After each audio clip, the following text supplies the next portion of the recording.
Hello friends, 10th standard first ரிவிஷனுக்கான exam question paper உங்களுக்கு school reopen ஆகி 2வது நாளே எக்ஸாம் நடக்க போகுது. நமக்கு என்ன படிக்கணும் அப்படிங்கிற ஒரு கன்ஃபியூஷன் இருக்கும். உங்களுக்கு 100% யூஸ்ஃபுல்லாக இருக்கக்கூடிய ஒரு கொஸ்டின் பேட்டர்ன் தான் உங்களுக்கு கொண்டு வந்திருக்கேன். இதில் இருக்கக்கூடிய கேள்விகள் எல்லாத்தையுமே படிச்சிருந்தீங்க அப்படின்னா கண்டிப்பாக நீங்கள் ஃபஸ்ட் ரிவிஷனில் நல்ல மார்க்கே ஸ்கோர் பண்ணலாம். ஒன் வேர்டு புக் பேக் எல்லாத்தையும் தரவு பண்ணிக்கோங்க. அதுபோக இந்த பாடல் வினா கண்டிப்பாக உங்களுடைய புக்கில் இருக்கக்கூடிய பாடல்கள் எல்லாமே உங்களுக்கு தெரிஞ்சிருக்கணும். அது முடிஞ்சதுக்கப்புறமா உங்களுக்கு 2 மார்க் கொஸ்டின் அட்டன் பண்ணுறதுக்கு 2 மார்க் நீங்கள் 4 அட்டன் பண்ணணும். ஆனால் உங்களுடைய புக்கில் 7 யூனிட்லையும் சேர்த்து 7×5 35 2 மார்க் இருக்குது. ஆனால் எக்ஸாமில் எழுத வேண்டியது என்னவோ நீங்கள் 4, அந்த 4லையும் கம்பல்சரி கொஸ்டின் உங்களுக்கு திருக்குறள் கேட்டுறாங்க. பேலன்ஸ் 2 மார்க் அட்டன் பண்ணுறதுக்கு நான் சொல்லக்கூடிய கேள்விகள் எல்லாத்தையுமே ஒரு தடவை தரவு பண்ணிக்கோங்க. சொல்வளத்தை உணர்த்தும் நெல்வகையினுடைய பெயர்கள் இயல் 1 17ஆம் நம்பருக்கு விடைக்கேற்ற வினா அமைத்தல் எப்படி எழுதணும் அப்படிங்கிறத ஒரு தடவை ப்ராக்டிஸ் பண்ணிக்கோங்க. அவையும் சிறுகுறிப்பு வரைக சரையு 6 பாயும் இடங்களை பட்டியலிடுக. இது போக அடிஷனலாக இயல் 3ல் விருந்தினரை மகிழ்வித்து கூறும் முகமன் சொற்கள் யாவை. இது போல் சிம்பிளாக இருக்கக்கூடிய 2 மார்க் எல்லாத்தையுமே தரவு பண்ணிக்கோங்க. அதுவே போதுமானது. அடுத்தது பார்த்தீங்க அப்படின்னா நமக்கு 5 2 மார்க் கொஸ்டின், இதுதான் மோஸ்ட் இம்பார்ட்டன்ட். இந்த 5 2 மார்க்கில் நம்ம என்ன மொழித்திறன் பயிற்சி படிக்கணும் அப்படிங்கிற கன்ஃபியூஷன் இருக்கும். பழமொழியை வாழ்க்கை நிகழ்வில் அமைத்தெழுதுக. ஒரு பானை சோற்றுக்கு ஒரு சோறு பதம், விருந்தும் மருந்தும் 3 நாட்கள். இது ஒன்று. அரியேன் பகுபத உறுப்பிலக்கணம். பகுபத உறுப்பிலக்கணம் உங்களுக்கு ஒன்று கண்டிப்பாக கேட்பாங்க. இந்த அரியேன் அப்படிங்கிறத எப்படி எழுதணும் அப்படின்னம்னா அரி கூட்டல் ஈ கூட்டல் ஏன் அப்படிங்கிறது அரியேன் அப்படிங்கிறதுல பிரியும். இதில் பகுதி விகுதி அப்படிங்கிறது நமக்கு தெரிஞ்சது அப்படின்னம்னாலும் இந்த இடைநிலை அப்படிங்கிறது என்ன இடைநிலை அப்படிங்கிறத எழுதுறதுக்கு அந்த பகுபத உறுப்பிலக்கணம் கரெக்டாக ப்ராக்டிஸ் பண்ணிக்கோங்க. அடுத்து 2 சொற்களையும் இணைத்து தொடரில் அமைத்து எழுதுக. இயற்கை செயற்கை, விதி வீதி, வழிவாளி, மடு மாடு, இது எல்லாத்தையுமே ஒரு தடவை மலை மாலை, மொத்தம் 12 இருக்கும். செகண்ட் யூனிட்லையும் 3rd யூனிட்லையும் சேர்த்து இது எல்லாத்தையுமே ஒரு தடவை ப்ராக்டிஸ் பண்ணிக்கோங்க. இது 100% எக்ஸாமில் வரக்கூடியது. அடுத்தது பார்த்தீங்க அப்படின்னா கலைச்சொல். பலகை என்பதனை திறன்மொழியாகவும் தொடர்மொழியாகவும் வேறுபடுத்தி காட்டுக. வானம் டேஸ் தொடங்கியது மழை வரும் போல் இருக்கிறது. அனைவரின் பாராட்டுகளில் வெட்கத்தில் பாடகரின் முகம் சிவக்கும். இதெல்லாம் ப்ராக்டிஸ் பண்ணிக்கோங்க. அடுத்தது பார்த்தீங்க அப்படின்னா கண்டிப்பாக நீங்கள் 3 மார்க் கொஸ்டின் எழுத வேண்டியது 2 3 மார்க் எழுதணும்.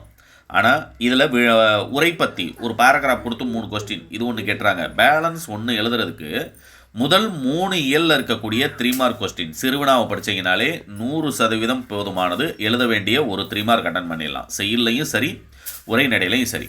இவ்வளோ சிம்பிளாக சொல்லிட்டீங்க. அப்போ நான் எது இம்பார்ட்டன்ட், எதுக்காக இந்த வீடியோ அப்படின்னம்னா இந்த 38லேருந்து 45 வரைக்கும் நீங்கள் எழுத வேண்டிய 5 5 மார்க் கொஸ்டின், 3 8 மார்க் கொஸ்டின் என்னங்கிறது தெரிஞ்சுக்கிறது தான் உங்களுக்கு மோஸ்ட் இம்பார்ட்டன்ட். உங்களுக்கு இந்த 38ஆம் நம்பர் கேள்வியை பொறுத்த வரைக்கும் சந்த கவிதையில் சிறக்கும் கம்பன், இது ஒன்று.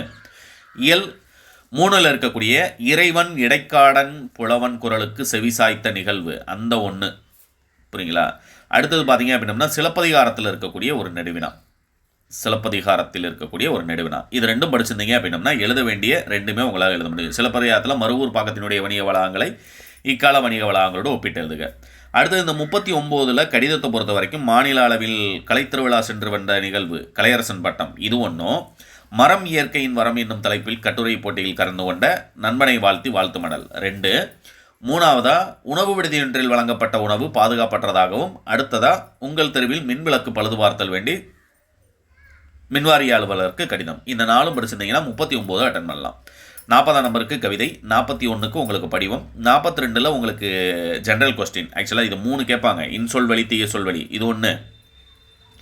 அடுத்தது பார்த்தீங்கன்னா தமிழாக்கம் தருக. இதுக்கு அல்லது கொஸ்டினில் செவிமாற்றுத்திறனாளி மாணவர்களுக்கான வினா. நீங்கள் தமிழாக்கம் தருக 6 7 யூனிட்டில் இருக்கக்கூடியதையும் ப்ராக்டிஸ் பண்ணிட்டீங்க அப்படின்னா இந்த 42 100% 42ஆம் நம்பர் கேள்வி உங்களால் எழுத முடியும். 43 நெடுவினாவை பொறுத்த வரைக்கும் இதில் இருக்கக்கூடியது மட்டும் இப்போ ஃபஸ்ட் ரிவிஷனுக்கு ப்ரிப்பேர் பண்ணுங்கள். ஏன்னா ஃபஸ்ட் ரிவிஷன் அப்படிங்கிறது நமக்கு ஃபஸ்ட்டு மிட் டேர்ம் குவார்டர்லி எக்ஸாமில் என்ன போர்ஷன் இருந்ததோ அதுக்கு இம்பார்ட்டன்ட் கொடுத்து தான் எக்ஸாம் நடத்துவாங்க. அப்படிங்கிறனால இயல் 1ல் இருக்கக்கூடிய நாட்டு வளமும் சொல்வளமும், இது ஒன்று. இயல் 6ல் இருக்கக்கூடிய விடுதலை போராட்ட வரலாறு 2. அடுத்தது பார்த்தீங்கன்னா மேரியிடமிருந்து பறிக்கப்பட்ட புத்தகம் கற்கை நன்றே அன்னமையா கதை 100% எந்த டிஸ்ட்ரிக்டாக இருந்தாலும் இந்த ரிவிஷனுக்கு கேட்பாங்க. அடுத்து லாஸ்ட்டாக பார்த்தீங்கன்னா பொதுக்கட்டுரையை பொறுத்த வரைக்கும் சான்றோர் வளர்த்த தமிழ், சாலை பாதுகாப்பு, 3வதாக அந்த கலைத்திருவிழா சென்று வந்த நிகழ்வு, அதுவும் படிச்சுக்கோங்க. பப்ளிக் எக்ஸாம் வரைக்குமே இந்த 3 போதும். 100% எழுத வேண்டிய அந்த 45ஆம் நம்பர் கேள்வி நீங்கள் அட்டன் பண்ணலாம். இது டவுன்லோட் பண்ணுறதுக்கான லிங்க் டிஸ்கிரிப்ஷனில் கொடுக்குறேன். டவுன்லோட் பண்ணுங்கள். உங்களுடைய ஃப்ரெண்ட்ஸ்க்கும் மறக்காமல் ஷேர் பண்ணுங்கள். All the best.